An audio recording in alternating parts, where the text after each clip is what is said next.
Good morning student. आज हमारी first class है बिज़नेस स्टडीज़ की। बिज़नेस स्टडीज़ के लिए आप लोगों को जो बुक परचेज़ करनी है वो ये है एनसीईआरटी, और साथ में आप दूसरी बुक भी ले सकते हैं पूनम गांधी की, वीके सिंगला। और एनसीईआरटी तो आपको परचेज़ करनी ही करनी है, एनसीईआरटी भी आप परचेज़ करिए, एंड साथ में आप दूसरी रेफरेंस बुक भी ले सकते हैं। नोट्स मैं आपको प्रोवाइड करूँगी एंड पीडीएफ भी मैं आपको फाइल भेजूँगी, आप उसके अकॉर्डिंग अपने नोट्स प्रिपेयर करिए। लेकिन फ़र्स्ट आज हम इंट्रोडक्शन क्लास में सबसे पहले स्टार्टिंग करते हैं इंट्रोडक्शन से। पार्ट ए है आपका principles and functions of management. Principles and functions of management में हमारे 6 टॉपिक पूरे कवर होते हैं। देन सेकेंड पार्ट है आपका इसमें business finance and marketing. First part हो गया हमारा principles functions of management and second part है हमारा business finance and marketing. Part A में हमारे जो इंक्लूड होते हैं वो हमारे 6 चैप्टर्स हैं, और पार्ट बी में हमारे 4 चैप्टर्स हैं। ओवरऑल बीएसटी में हमारे 10 चैप्टर्स हैं। आज हम फर्स्ट चैप्टर को डिस्कस करते हैं। तो फर्स्ट चैप्टर से आपका nature and significance of management. Nature and significance of management की अगर हम बात करें तो nature and significance of management में आपके ओवरऑल जो टॉपिक्स आते हैं इसमें आपके 8 टॉपिक्स हैं। सबसे फर्स्ट है मीनिंग ऑफ मैनेजमेंट या कॉन्सेप्ट ऑफ मैनेजमेंट, कि मैनेजमेंट क्या है। देन उस पर फीचर्स या इसके रिगार्डिंग जितने भी ऑब्जेक्टिव हैं मैनेजमेंट के। Importance of management, natures of management, levels of management, कि हमारा मैनेजमेंट कितने लेवल्स में डिवाइड होता है, जैसे top level, middle level, lower level. अब फंक्शंस ऑफ मैनेजमेंट मतलब मैनेजमेंट हमारा किस चीज़ों पे, सबसे पहले मैनेजमेंट मेंटेन करने के लिए हमें क्या क्या चीज़ें रिक्वायर्ड होती हैं। प्लानिंग करना ज़रूरी होती है, देन ऑर्गेनाइजिंग करना ज़रूरी होती है, देन स्टाफिंग करना ज़रूरी होती है, देन डायरेक्टिंग, उसे स्टाफ रखने के बाद डायरेक्शन दिखाना, डायरेक्टिंग, देन कंट्रोलिंग। तो ये पूरे एक फंक्शंस हैं मैनेजमेंट के, तो हम इसमें ये सब स्टडी करेंगे। Then coordination. अब हमने मैनेजमेंट तो रख लिया, लेकिन जब आपस में कोऑर्डिनेशन नहीं है या कोऑपरेशन नहीं है तो कैसे मैनेजमेंट वर्क करेगा। इससे कोऑर्डिनेशन होना एक मैनेजमेंट में कंपलसरी है। तो इन हम 8 टॉपिक को हम इसमें डिस्कस करने वाले हैं इस चैप्टर में। सबसे फर्स्ट हम ये चैप्टर स्टडी करेंगे। ये आपका बोर्ड में जो आता है वो 7 to 8 मार्क्स का ये चैप्टर आपका इन्वॉल्व होता है बोर्ड के एग्जामिनेशन में। और ये जो आपकी बुक आती है पार्ट ए की वो 60 मार्क्स की होती है। 50 मार्क्स की आपकी ये वाली बुक होती है, एंड देन 30 मार्क्स की आपकी बिजनेस फाइनेंस एंड मार्केटिंग वाला होता है पार्ट बी। 30 मार्क्स का ये होता है एंड 50 मार्क्स का ये होता है, जिसमें से 7 मार्क्स का ये चैप्टर है 50 मार्क्स में से। एंड देन सेकंड चैप्टर होता है प्रिंसिपल्स ऑफ मैनेजमेंट। ये हमारा second chapter most important chapter है। ये भी आपका 7 to 8 मार्क्स का होता है। इसमें सबसे ज़्यादा इंपॉर्टेंट है जो हमारे बिजनेस हुए हैं, बिजनेस टाइकून, उन्होंने जो जो हमारे लिए प्रिंसिपल्स रखे हैं मैनेजमेंट को सेटअप करने के, जैसे फ्योल है, टेलर है, उन सब ने जो आपके साइंटिफिक मैनेजमेंट को सेटअप करने के लिए जो जो प्रिंसिपल्स बताए हैं उसके बारे में हम इसमें स्टडी करेंगे। सबसे पहले हम इसमें प्रिंसिपल्स कितने होते हैं मैनेजमेंट में, क्या क्या चीज़ें हमें फॉलो करनी चाहिए वो हम पढ़ेंगे। देन उसके बाद हम इसकी इम्पोर्टेंस पढ़ेंगे। देन उसके बाद हम फ्योल के प्रिंसिपल्स पढ़ेंगे। देन फ्योल के प्रिंसिपल्स पढ़ने के बाद हम फ्योल्स के प्रिंसिपल्स स्टडी करने के बाद हम इसमें कंपैरिजन पढ़ेंगे कि टेलर एंड फ्योल ने क्या क्या आपका बोला है, क्या क्या होता है प्रिंसिपल्स ऑफ मैनेजमेंट। तो उस टेलर एंड फ्योल के बारे में हम सारी चीज़ें स्टडी करेंगे। देन उसके बाद हम आता है third chapter business environment. Business environment में हम इसका मीनिंग, देन उसके फीचर्स बिजनेस इन्वायरमेंट के, देन बिजनेस इन्वायरमेंट की इम्पोर्टेंस कि बिज़नेस इन्वायरमेंट क्यों चाहिए हमें, फिर इसके डायमेंशंस कि इसे कितने डायमेंशन, जैसे पॉलिटिकल बिजनेस इन्वायरमेंट अलग होता है, सोशल बिजनेस इन्वायरमेंट अलग होता है, और आपका जितने भी इकोनॉमिक बिजनेस इन्वायरमेंट है वो अलग होता है। तो उन सब के डायमेंशंस के पॉइंट ऑफ व्यू से हम पढ़ेंगे। फिर न्यू इकोनॉमिक पॉलिसी की भी हम इसमें स्टडी करेंगे कि इकोनॉमिक पॉलिसी 1991 क्या गवर्नमेंट ने दी है। देन उसके बाद हमारा फोर्थ चैप्टर होता है प्लानिंग। प्लानिंग के बारे में हम इसके importance, meaning, type of plan आपका डिलीट हो चुका है लास्ट टेस्ट लेवल से।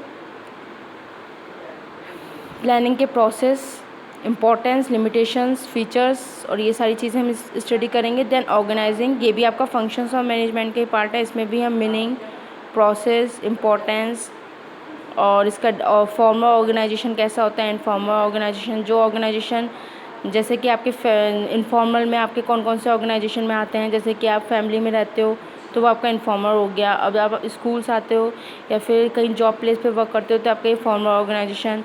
इसके रिगार्डिंग जो हमारी चेन है कम्युनिकेशन करने की, तो ये सारी चीज़ें हम इसमें स्टडी करने वाले हैं। डेलीगेशन ऑफ अथॉरिटी, सेंट्रलाइजेशन और डिसेंट्रलाइजेशन, तो ये 7-8 टॉपिक हम इसमें कवर करेंगे। देन आता है आपका स्टाफिंग।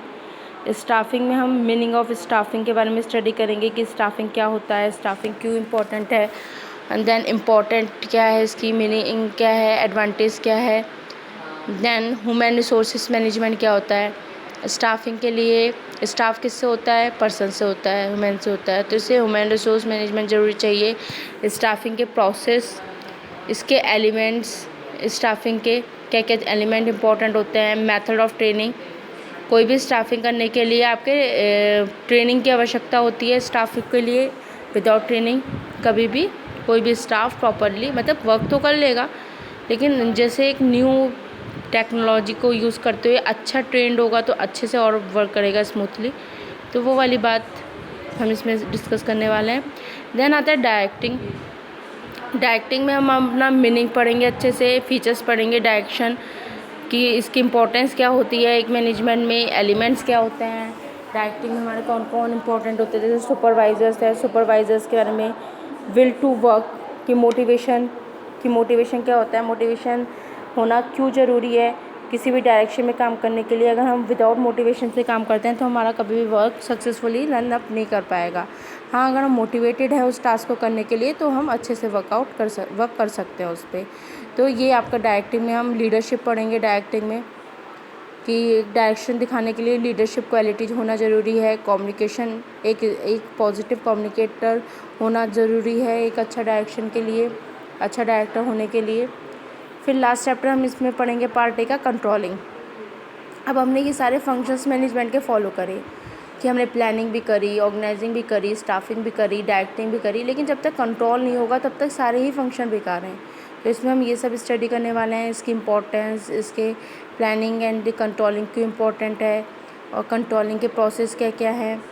और देन आता है आपका business finance and marketing. Business finance में हम फाइनेंशियल मार्केट के मैनेजमेंट के बारे में पढ़ेंगे कि जिसमें हमारे फाइनेंशियल मैनेजमेंट होता क्या है, उसके ऑब्जेक्टिव्स क्या है, डिसीज़न क्या है, फाइनेंशियल डिसीज़न, फाइनेंशियल प्लानिंग क्या है, कैपिटल स्ट्रक्चर क्या है, फिक्स्ड एंड वर्किंग कैपिटल क्या होता है, ठीक है, वर्किंग कैपिटल क्या होता है। अब working capital short term investment decision, जितने भी हमारे 3 डिसीजंस की हम इसमें स्टडी करते हैं।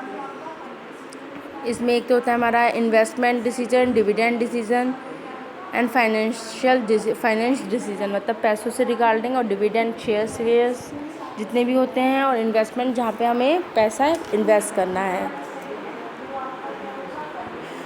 और फिर आता है आपका 10th टॉपिक फाइनेंशियल मार्केट, जिसमें हम फाइनेंशियल मार्केट में स्टडी करने वाले हैं। फाइनेंशियल मार्केट क्या होता है, मनी मार्केट क्या होता है, कैपिटल मार्केट और मनी मार्केट का डिफरेंस, स्टॉक एक्सचेंज क्या होता है। फिर हम मार्केटिंग मैनेजमेंट के बारे में स्टडी करेंगे। मार्केटिंग मैनेजमेंट क्या है, मार्केटिंग क्या है, मार्केटिंग मैनेजमेंट की फ़िलॉसफीज़ क्या है, मार्केटिंग मिक्स क्या है कि M4 जिसमें प्रमोशन, प्रोटेक्ट, प्राइस, प्लेस, ठीक है, ये सब हम इसमें स्टडी करने वाले हैं। फंक्शंस ऑफ मार्केटिंग भी हम इसमें स्टडी करेंगे। देन आता है कंज्यूमर प्रोटेक्शन।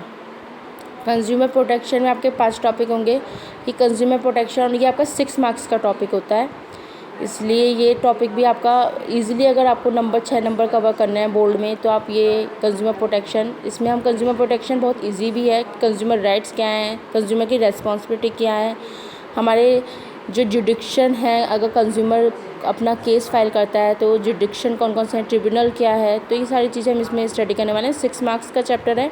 अगर आप मार्केटिंग प्रिपेयर करते हैं तो ये इंडिविजुअली 14 मार्क्स का चैप्टर है। 14 मार्क्स का बोर्ड में पूछा जाता है। केस स्टडी भी इसके रिगार्डिंग 14 मार्क्स में ही कवर होती है। और ये सारे पार्ट भी आप ये सोचते चलिए कि केस स्टडी बेस्ड चैप्टर हैं, इसमें आपको इतना डीपली स्टडी करनी पड़ेगी कि केस स्टडी आप इजीली अटैम्प्ट कर सकें। देन फाइनेंशियल मार्केट है। फाइनेंशियल मार्केट आपका 7 to 8 मार्क्स का बोर्ड में होता है। एंड फाइनेंशियल मैनेजमेंट, ये भी आपका 5 to 6, 7, और ये वाला 5 मार्क्स का। डायरेक्टिंग भी 5, स्टाफिंग भी 5 एंड ऑर्गेनाइजिंग भी, प्लानिंग भी, एंड देन ये आपका 6, 7 एंड देन 7, ऑलमोस्ट 6-7 मार्क्स के होते हैं। कुछ कुछ चैप्टर्स 5 मार्क्स के होते हैं। तो अब आप लोगों को ये अच्छे से स्टडी करते हुए चलना है। Okay students.